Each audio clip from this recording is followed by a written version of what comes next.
Assalamualaikum warahmatullahi wabarakatuh. Baik, di sini kami dari kelompok 4 ingin mempresentasikan hasil kerja kami yang berjudul Masa Renaissance hingga akhir masa abad baru. Baik, di sini kami akan memperkenalkan diri terlebih dahulu. Saya Cut Marifa sebagai moderator dan pembaca latar belakang. Ada Vika Nindi sebagai pemateri A, Balkis sebagai pemateri B, Cindy Dwi sebagai pemateri C, dan Aiza Meiliana sebagai pemateri bab 3 kesimpulan. Baik, di sini saya Cut Marifa akan membacakan latar belakang filsafat modern.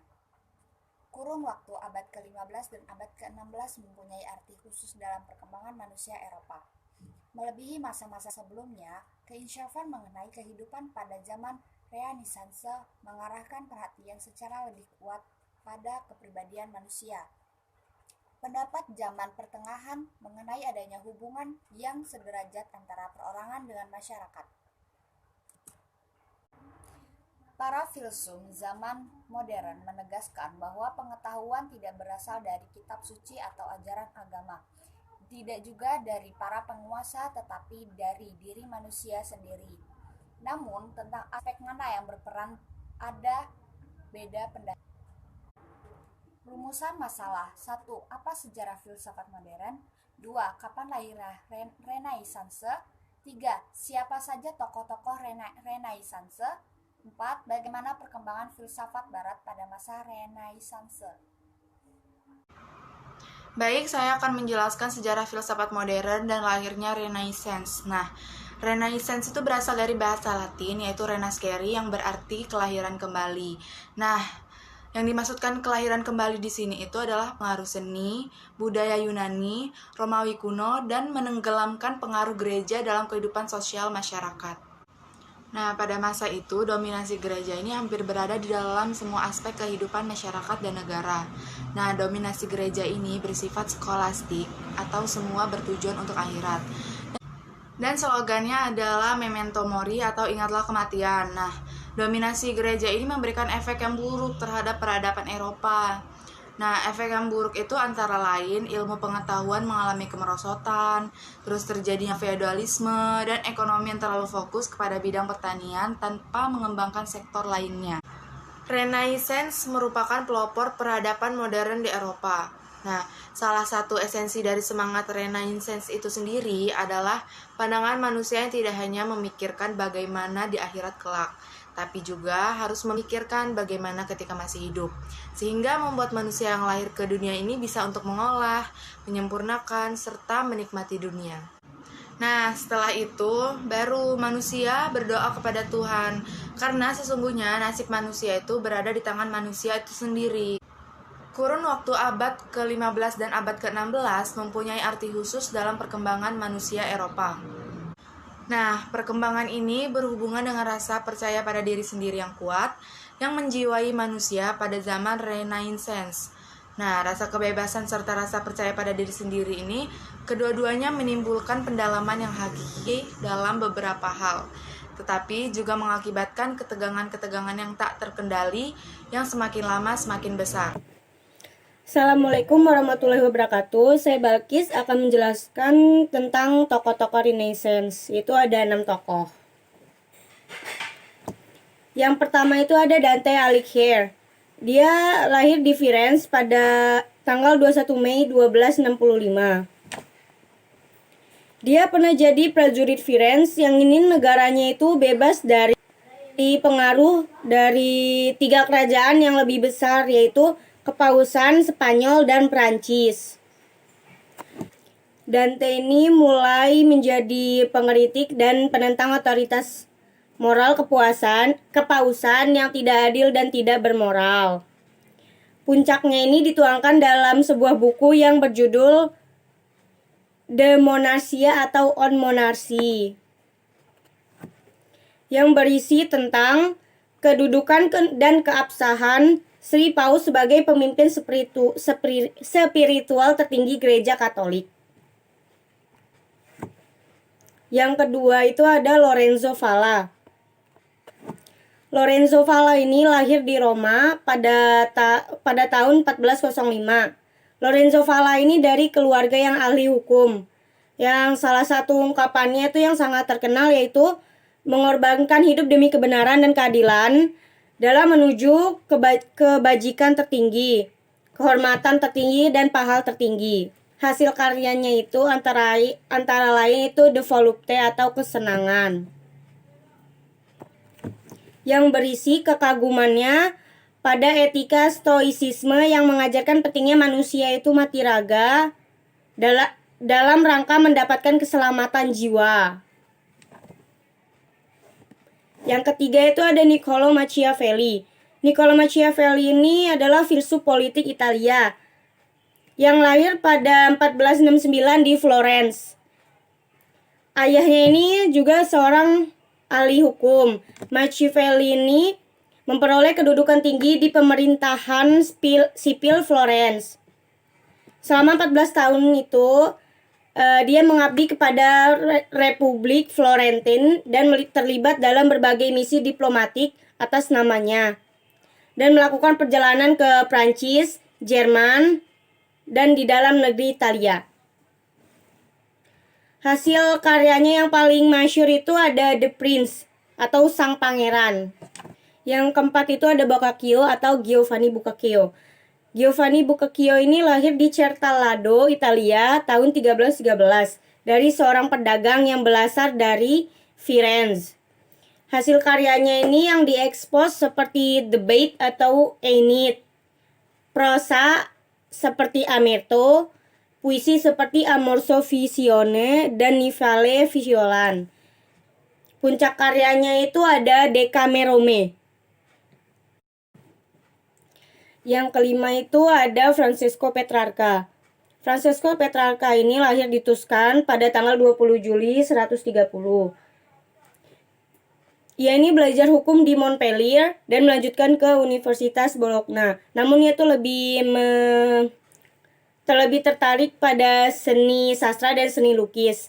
Dia seorang yang humanis yang mengagumi hal-hal yang polos, naturalis, dan apa adanya. Salah satu ungkapannya yang dituangkan dalam karya lukis itu diberi nama Ikaros.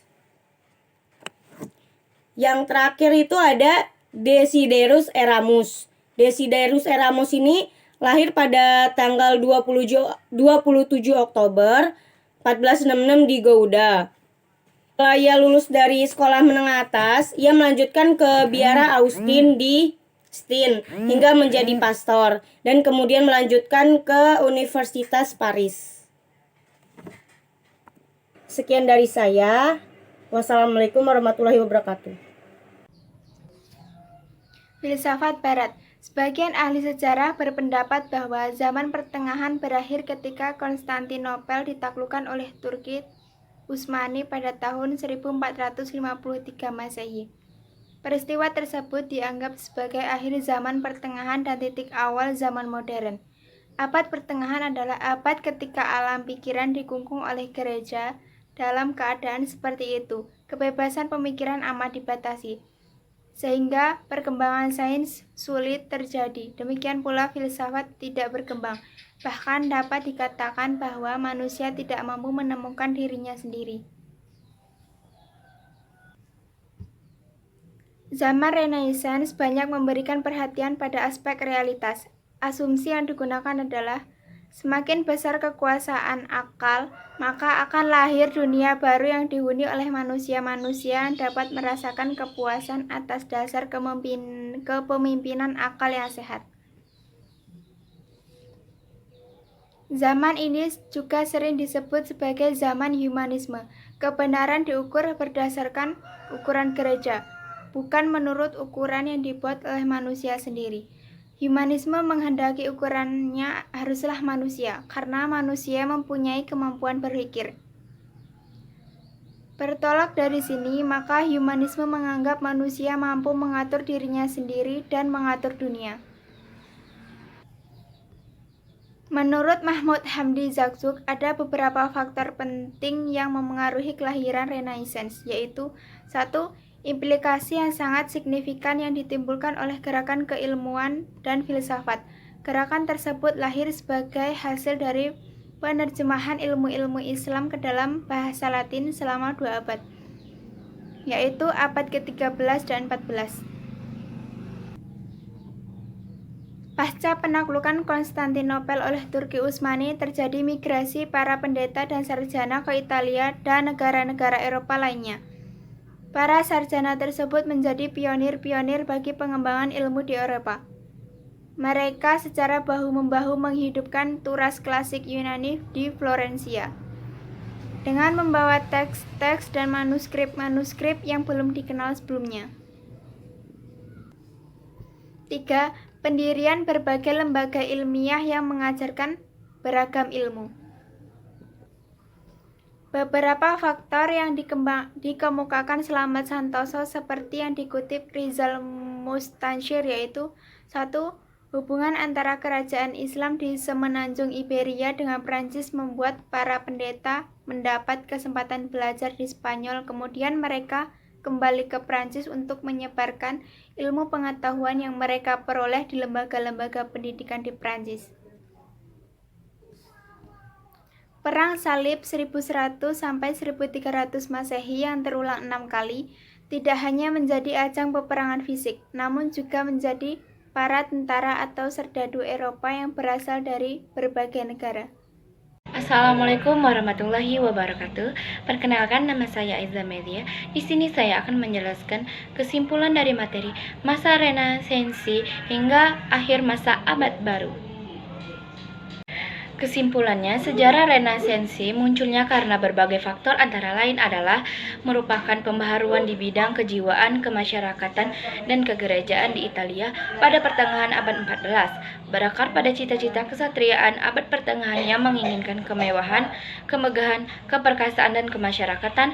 Mereka menginsintesakan gagasan Kristiani dengan pemikiran klasik Yunani kuno. Tujuan utama gerakan ini adalah mempersatukan kembali gereja yang terpecah belah akibat skisma perang agama.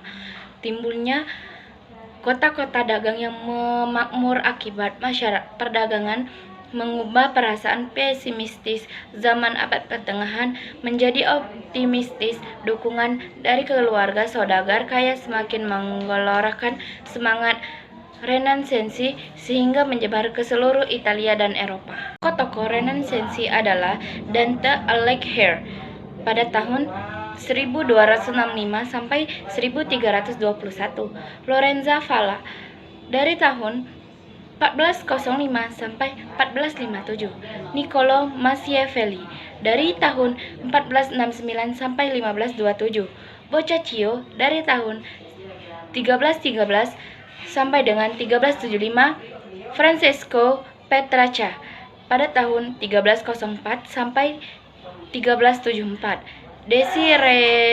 Desiderius Erasmus pada tahun 1466 sampai 1536. Dampak Renasensi adalah 1. Tumbuhnya kebebasan, kemerdekaan, dan kemandirian individu. 2. Berkembangnya ilmu pengetahuan, teknologi, seni, dan budaya. 3. Runtuhnya dominasi gereja. 4. Menguatnya kedudukan kaum Borgius sehingga mereka tumbuh menjadi kelas penguasa. Baiklah, hanya itu saja yang bisa saya sampaikan. Wassalamualaikum warahmatullahi wabarakatuh. Baik, sekian presentasi dari kelompok kami. Jika ada kesalahan kami mohon maaf, kepada Allah kami mohon ampun. Wabillahi taufiq wal hidayah. Wassalamualaikum warahmatullahi wabarakatuh.